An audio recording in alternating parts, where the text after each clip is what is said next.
Hi, everyone. Welcome. Nice to be here. Nice to see your shining faces. Spring, spring. So, unless you're in the southern hemisphere, in which it's the other way around, that's spring. Where have you been? The teacher comes back. Where have you been? Wandering in the hills.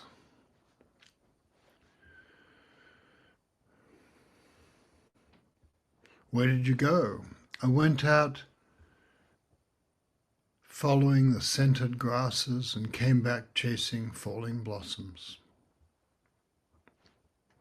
A good place for us to start.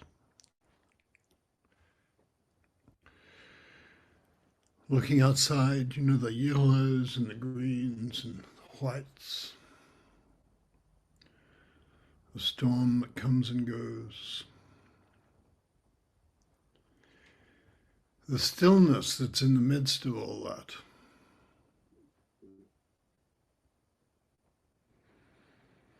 One of the things we're doing in, thinking about Zen, which we've been doing for a long time.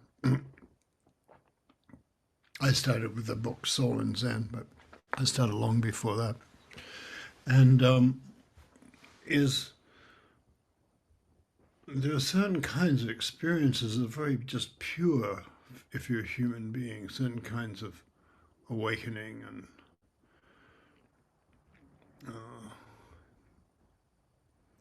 that you can have no eye, no ear, no tongue, no nose, no body, no mind, kind of thing. It's a Heart Sutra, Emptiness, which is, I suppose, the pure, very pure, often symbolized as white snow or some such. The white, the silver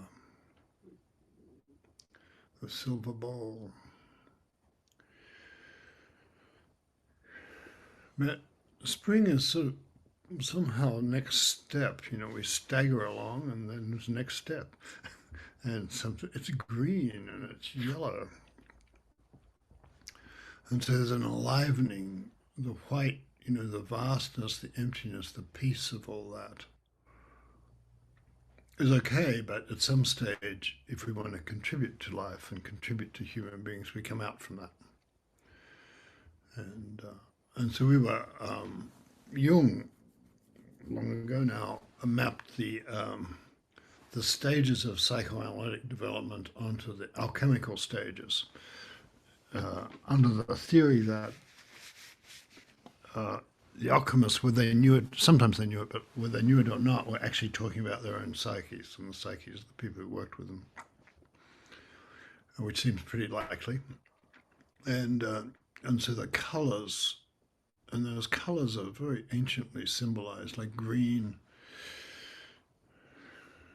occurs through, all sorts of literature, and occurs in Chinese, and occurs in European symbolism. As there's the green man, who is the perennial being that lives, that dies, and comes back to life. And if you're, when you have that feeling of being accompanied, if you're in the deep woods, that's the green man. So they say. And so thus I have heard. So that quality, there's a kind of greening in the heart that happens in spring, and we go out to help people, and we go. And some old people often die, very old people. It was sort of regular as clockwork when I was a child. And because in a way, they didn't really have part of the new life coming wasn't in their territory, so they could say bye-bye now, wave farewell. So the green is what, and in the koan it says, I went out following the scented grass and came back chasing falling blossoms. It's kind of nice. I've always liked that image, And It's also to do with final things and last things. A talk at a funeral for someone who's really been devoted a lot of time to the way. Often use that koan. I went out following the scented grass and came back chasing falling blossoms. Seems like a description of a life, you know. So the spring is the place you begin, but it's also a place to come to rest.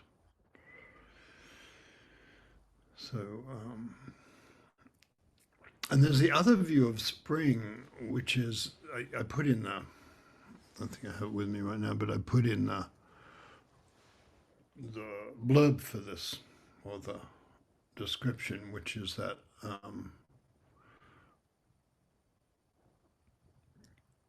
the profound emptiness of things, where the the deity of spring does not know about spring. You've just got spring happening, and so and you can find that yourself. You're at peace. There's different ways to be at peace. You're at peace in the rush of things, the way that going out following the scented grass, coming back chasing falling blossoms. There's a kind of peace inside all that. You know? And I think you can have that if you're looking after someone. There can be a peace inside all that. In the tumult and turmoil of the world, you can be at peace, which is the old Zen and Chan idea. Like,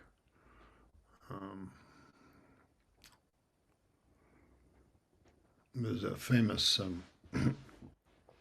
Japanese master who all he wanted was to go off into the mountains and meditate and study and have a peaceful life, but he kept getting promoted like to these more and more important ministerial roles by the ruler, the shogun, and it wasn't something he could refuse, you know.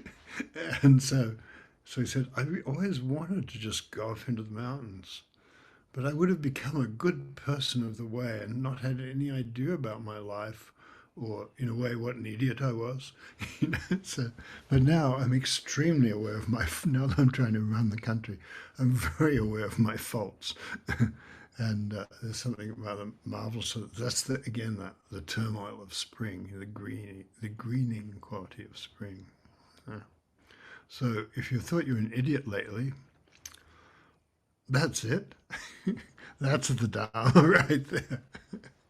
If you said something foolish or did something you think is foolish, but maybe not. Maybe it's in the Tao, just like that. So yeah, I want to read a spring poem, and where is it? Here it is. I'll read two spring poems.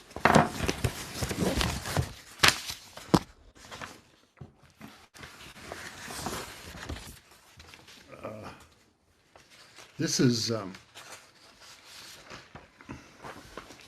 Hetty Jones. Yo, spring, we need weather, baby. We need tulips, lilacs, dandelions in the grass, and your sweet ass. So that's Hetty Jones. That's her idea of spring. And then we have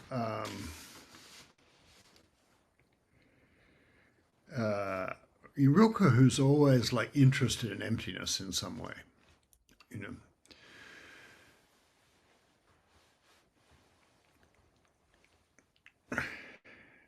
The evenings are warm and tender, and in their gentle presence all things are good. Each tilts its head and listens, and through their quietness their keeping silent rushes like blood. In these light hours time grows powerless and tired. Things bestir themselves, released, and each wanders unopposed to its eternity. Here's another little Rilke. These are very early Rilke poems, like long before he wrote his great elegies and things. Again the woods smell sweet. The soaring lark lifts up with them the sky. The soaring lark lifts up with them the sky, which feels so heavy to our shoulders.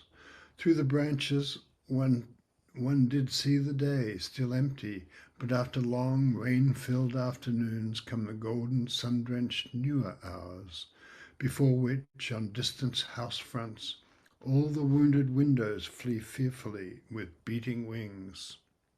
Then it grows still. Even the rain runs more softly over the stone's quietly darkening gleam. All noises slip entirely away into the brushwood's glimmering buds. So,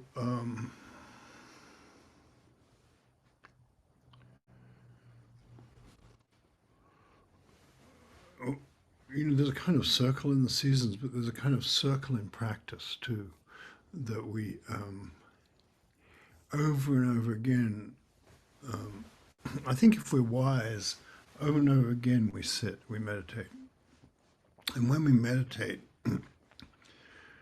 everything we are holding on to, in a way, we get washed, and everything we are holding on to falls away or is dissolved or purified, or I don't know what happens to it really. It's just not there in the morning. It's just not there somehow. Somehow, all those things were important and not important. And so that's what meditation is really. And we know, we know we were right about that thing, and the other person didn't get it, and they did me wrong, and all that sort of thing. That's not important. And we know we really need something in order to be happy. That's not important. No, we don't. We're here, and that's enough. What we have right now is complete, And we could say, so that's the moment of peace and stillness and emptiness. I've been here for 1,000 years. This rain and shine and rain and shine, and the lime trees and the lemon trees showing their gold, and it's always been here, like that. You've always been here, and you can feel what it is to be human. There's an eternity inside your own heart. So I'm going to read you one more poem, and then we'll sit, I think.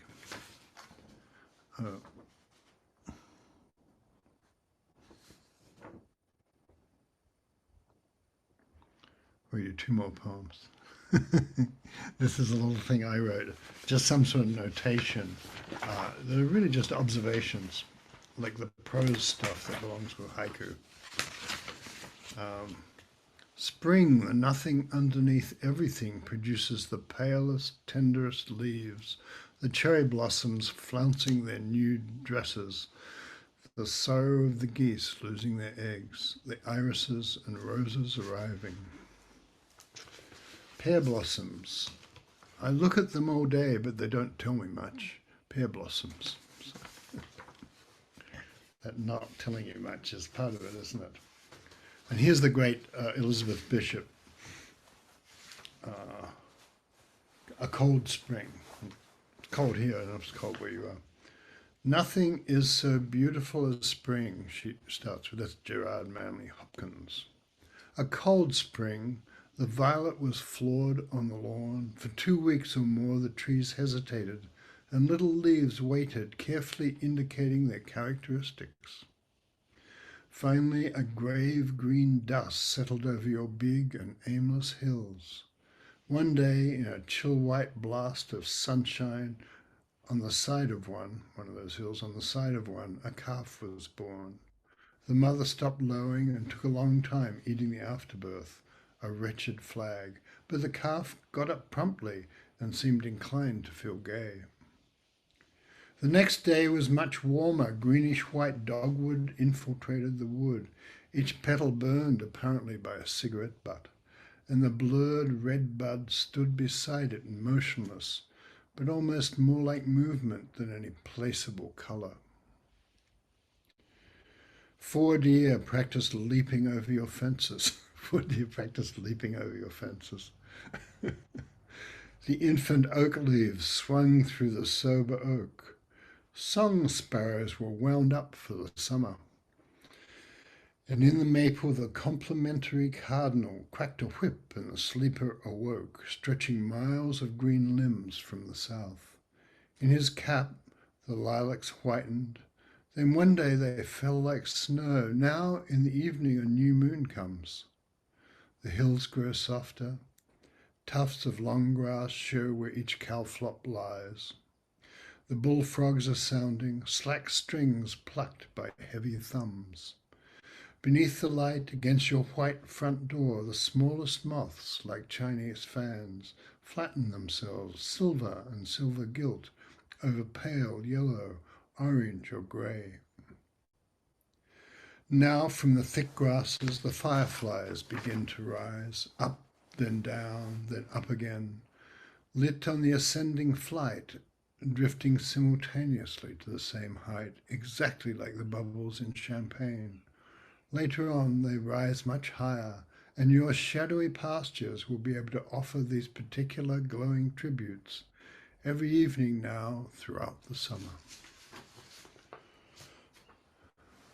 So you see her vision, like she tries to get that thing about how sometimes you'll see this in meditation, or you'll have this feeling everything is linked in this grand performance. We're all doing together. We're sitting here pretending to be Zen students. The blossoms are pretending to be blossoms, and we're all doing a tremendous job of it. So, and also so much so that the blossoms are blossoms, and we are Zen students, and we can feel how we're all linked in the same manifestation or performance. Tess Beasley, is there anything you would like to say? Sure. Just started to rain here. Um, it's been a very cold spring here too, and I was really struck by that image of the calf arriving in the spring and being so happy to find that it could move and had legs, and that it was suddenly a being that could do things and be part of the world or something. But I've been noticing this spring, because I've been home and it's been such a cold spring, just how long it takes for each, we still have very bare trees other than some of the fruit trees, and just watching each week the incremental arrival of the tiny bud and then the incremental arrival, and it just seems like it's just been going on and on and on and on. And there's both the feeling sometimes that, come on, sort of like the little calf just desperate to sort of break out of something, but that there's this idea that spring just arrives, but in fact there's this ongoing, just incremental sort of, and how practice feels a lot like that sometimes too, that I have no idea if anything's happening, or this can this can be true of a short period of meditation or a long one where you just think nothing's happening, and then suddenly you open your eyes and you're a calf bounding around. You think, hey, how did that happen? Um, and this morning, I was going tree shopping because we're going to put a few more little trees in our yard. And somehow we got referred to this guy who, he's a grower, but he's not a retail grower. And so his I don't even know what you'd call it, his domain. It's looked like an auto body shop equivalent of like a tree growing shop, because there were just trees in all states kind of all around, and you can tell these are just beings that he has very deep ongoing relationships with.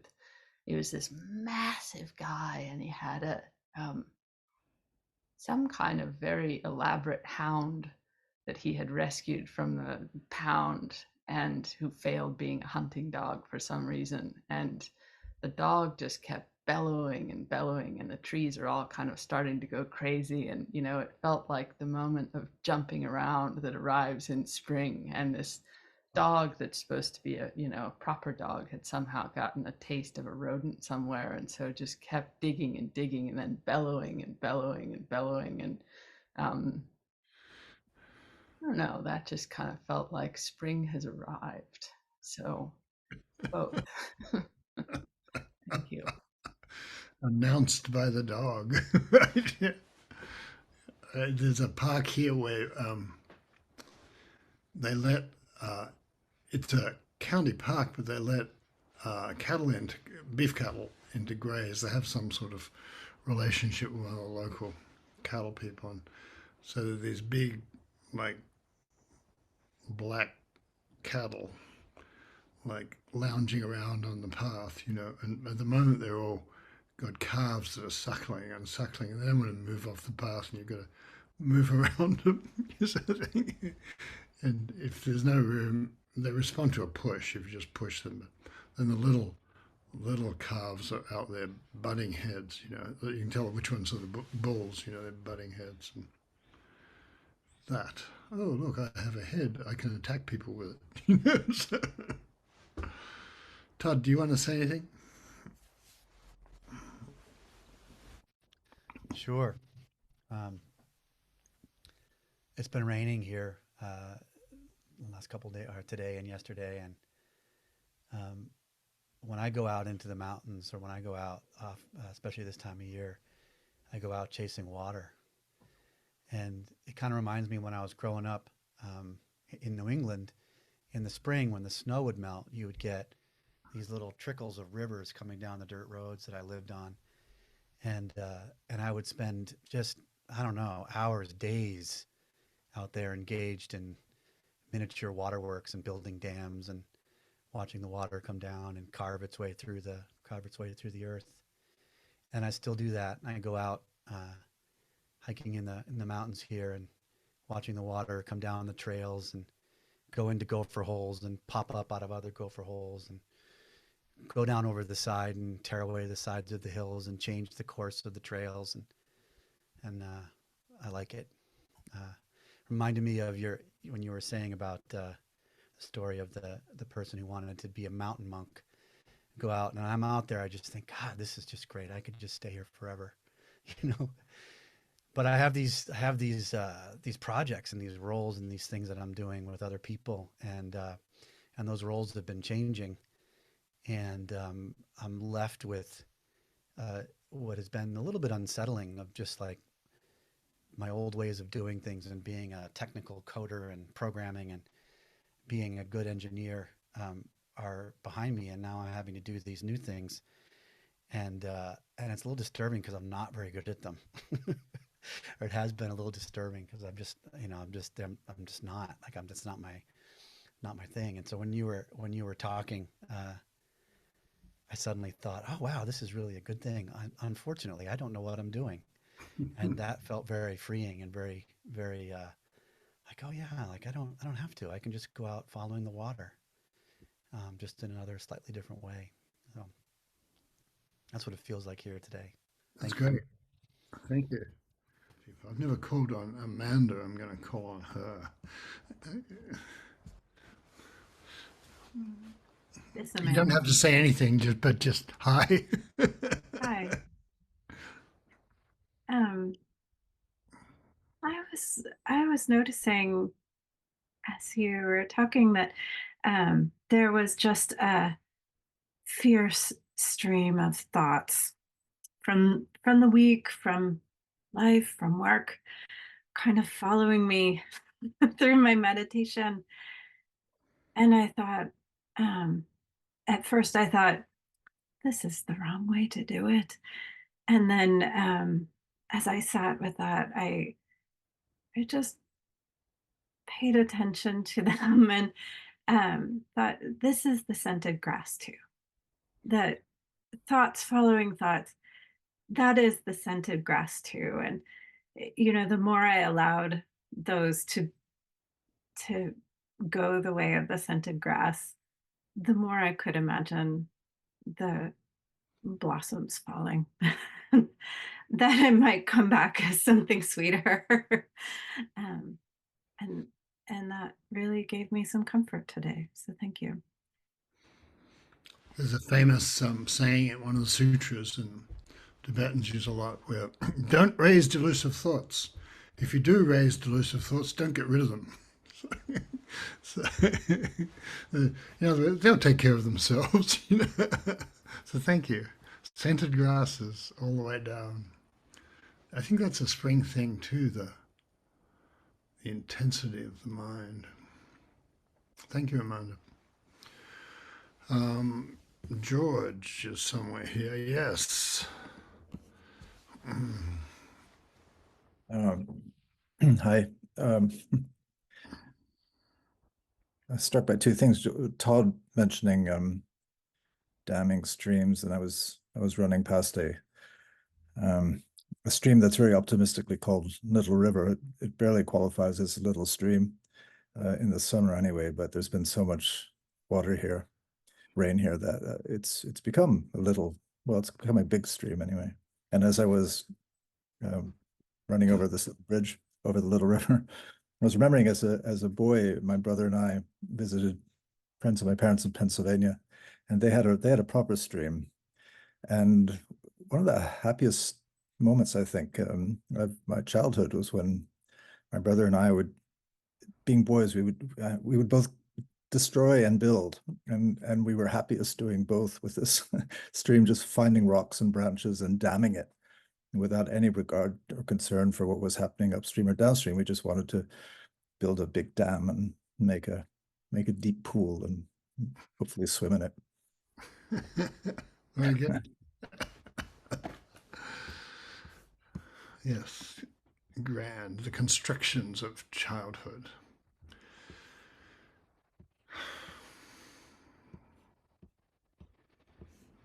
Where's John Joseph? He's here somewhere. JJ, do you want to? Oh, here you are. Do you want to? Anything you want to say? I love this koan, and I always have loved your commentary on it. Made me think of pursuing my veggie garden and coming back and finding that my tomato starts, because of the cold spring, are only this tall, and they usually should be much taller. And I went to farmer's market yesterday, and it was so cold, it was so freezing, that only the real diehards were out there. And there was a guy selling tomato starts, and he was a former farmer, and the complainer, and the person before me in line, he finished off, he was complaining, the former farmer, and the guy just left, and he says, "Oh, you're going to leave like that now, are you, on that note?" And then he started to complain to me. He says, "Do you mind my complaining?" And I said, "No, I don't. But tell me, can you tell me about the Romas versus the San Marzanos versus, this and the cherry tomatoes?" And it was fun, because we got off the complaining and just onto the farming, and it was the thing that he really loved. And I was kind of watching the blossoms come back, following, chasing the blossoms for me. Excellent. Thank you, John. Chris Gaffney, do you have anything you want to say? Completely optional. Yeah. The scented grasses and the falling blossoms. One thing it reminded me of, I just recently, as I mentioned to you, went and saw the cranes back in near Kearney, Nebraska, on the Platte River. Apparently, go almost 500,000. We could only see tens of thousands, but them arriving, something about them arriving. I don't know if that's the blossoms falling. I guess so, in the evening, in the dusk, and this sense of gathering. And what you said about, which really struck me, something about, you could tell, well, what I heard, you could tell wisdom because it was enlivening. And I had never thought about that as a measure. And then the cranes coming and then leaving in the morning and us actually missing them. This fellow said, "Oh, you must be here in the morning, here at this spot." And we went there and there were no cranes there. They just happened not to be there. So the lack of cranes. And then also the falling blossoms made me think I just got back in touch with my first Zen teacher, Lynn Jensen, who's still around at 92. And I go over and sit at his house. And it's like two old birds. We just sit there. It serves no purpose, apparently. But what did you say? You said, I say, get your meditation in while you can. And and somehow that's linked to the cranes. And that was like this incredible sense of gathering. And the way that you and Joan translate, taking part in the gathering and not limiting yourself to your own small story. And that crane arrival was, oh yeah, I get it. So Excellent. The nobility of the cranes, yes. I think the stillness, after a great struggle and difficulty and turmoil and inner conflict, whole countries go through that sometimes. There's sort of a darkness, really. And every human being goes through that sometimes, with sort of grief, or the world changes on us in surprising ways. And then there's a kind of way of coming to rest there where we're just wore out struggling with ourselves. That don't raise delicious thoughts, and if you do, don't try to get rid of them.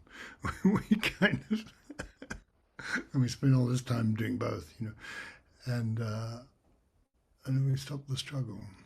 And so that's a kind of first, that's not really awakening, but it's a first beginning. And meditation, no matter how you do it, is something there. And then everything just runs through you, and that's all right, just like the cranes. And then what happens is we start to sort of, in a way, get confidence, I think. Confidence in our own lives. Trust in where they're taking you. It's an important thing to have confidence in your own life. Lin Ji said, have confidence in the light that is always at work inside you.